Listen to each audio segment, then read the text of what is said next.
शुभ रात्रि। आज मैं एक महत्वपूर्ण जानकारी देने जा रहा हूँ हाई कोर्ट इलाहाबाद से जो स्टेनोग्राफर के पद हैं, जिसमें पीएस के 222 पद हैं और एडिशनल प्राइवेट सेक्रेटरी के 157 पद और एडिशनल प्राइवेट सेक्रेटरी से एपीएस बोलते हैं जुडिशियल 57 पद आने वाले हैं।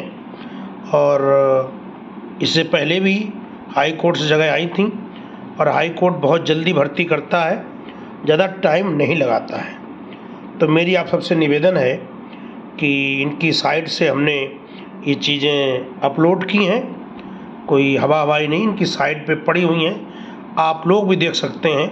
रजिस्ट्रार के बहुत सारे पद हैं। तो चूँकि मैं आपको स्टेनोग्राफर टाइपिस्ट की तैयारी कराता हूँ ग्रुप सी की, तो वही उसी बारे में बता रहा हूँ आपको। स्टेनो मतलब पीएस और एपीएस के पद आए हुए हैं हाई कोर्ट से, बहुत अच्छे पद होते हैं और बहुत सम्मानजनक नौकरी मिलती है। आपके बाहर अगर गेट के बाहर लिखा होगा एपीएस हाई कोर्ट इलाहाबाद, तो समाज में बड़ा इज्जत मिलती है और अच्छी पोस्ट है।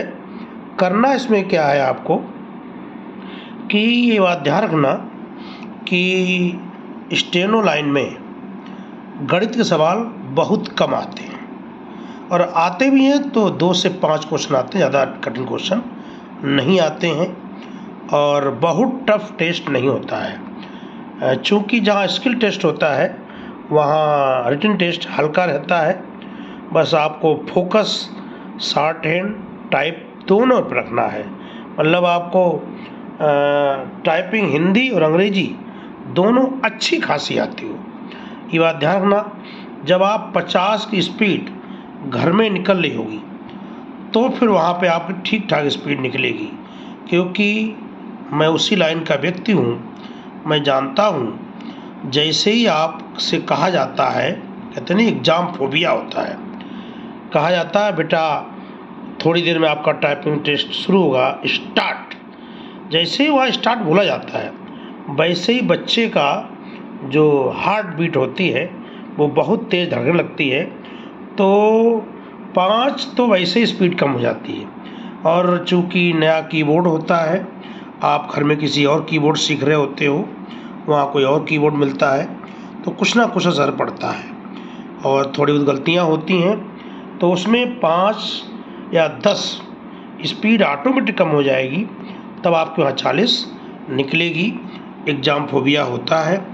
और मेरी आपसे निवेदन एक और है कि मतलब लगभग 8 या 10 प्रकार के ही कीबोर्ड होते हैं। तो आप कोशिश ये करिए कि जो आपके लोग दोस्त लोग हों, जितने भी आपके चूँकि कोचिंग या मोहल्ले में दोस्त होते हैं और इसी लाइन के जो बच्चे होते हैं तैयारी करते हैं, उनसे आप 2-4 दिन कीबोर्ड मांग लिया करो। अपना कीबोर्ड उसको दे दो और अपना उसका कीबोर्ड आप ले आइए और उससे कहिए कि 10 दिन आपके कीबोर्ड से टाइप करेंगे, आप हमारे से करिए। तो इसमें दोनों बच्चों को फ़ायदा होगा, आपको भी फ़ायदा होगा और उसको भी फ़ायदा होगा। और मेरी आप सबसे निवेदन है, जब भी आप टाइप करना शुरू करें तो जो पहली लाइन है आप कसम खा लो, जिसको आप बहुत प्यार करते हो, बेपनाह, मतलब माँ बाप भाई बहन गर्लफ्रेंड बॉयफ्रेंड, जो भी आप, जिसको हम गलत नहीं मानते हैं, बशर्ते जो गर्लफ्रेंड या बॉयफ्रेंड हो वो आपको मोटिवेशन दे। प्यार करना कोई गुनाह नहीं है, बशर्ते वो आपकी लाइफ चौपट ना करे, आपके हौसलों को बढ़ाए कि गुरु आप पढ़ाई करिए, हम आपके साथ में हैं। तो भगवान कृष्ण भी प्यार करते थे, इसमें कोई गलत बात नहीं है, लेकिन उन्होंने समाज को अच्छी शिक्षा दी कि आपको ध्यान रखने वाला कोई हो। आपको पढ़ने मन नहीं लग रहा है तो अगला कह रहा है अरे भाई आपकी पढ़ाई नहीं होगी तो आप क्या करेंगे, और उसकी बातों पे आप कह के आप ये ध्यान रखना।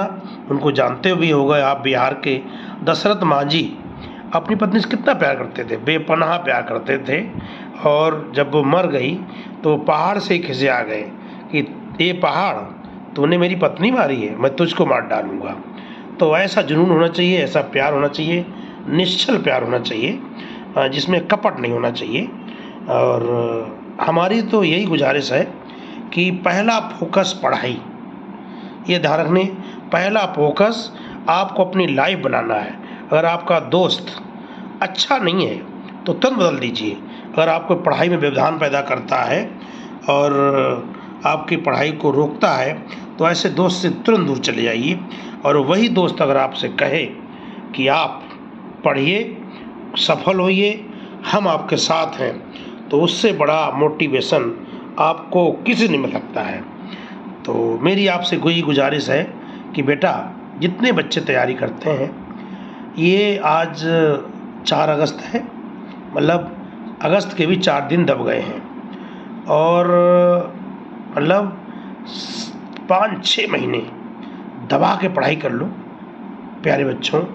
फेसबुक भी हमेशा रहेगी, व्हाट्सएप भी हमेशा रहेगी, इंस्टाग्राम भी हमेशा रहेगा और ये दोस्त भी रहेंगे हमेशा, कहीं नहीं जा रहा कोई। और ये व्हाट्सएप और फेसबुक नए वर्जन में आएगी, बस अगर ये टाइम निकल गया तो फिर कभी लौट के नहीं आएगा। ध्यान रखिए, ये आपके 8 महीने आपकी लाइफ को बदल सकते हैं।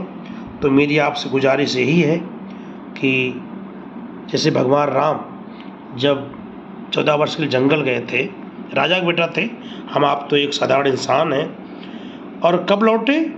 जब रावण की फाइल निपटा के ही लौटे। तो हमारा मतलब यही है बच्चों कि आपने बीड़ा उठाया है इस फील्ड में जाने का, तो बस हमारी यही शुभकामना है कि आप तभी पढ़ाई बंद करें जब आपके हाथ में जॉइन लेटर आ जाए और आप ऑफिस में ज्वाइन कर लें, तभी आप पढ़ाई छोड़ें। अन्यथा बीच में पढ़ाई छोड़ना एक अपराध करने के बराबर है। जय हिंद, जय भारत।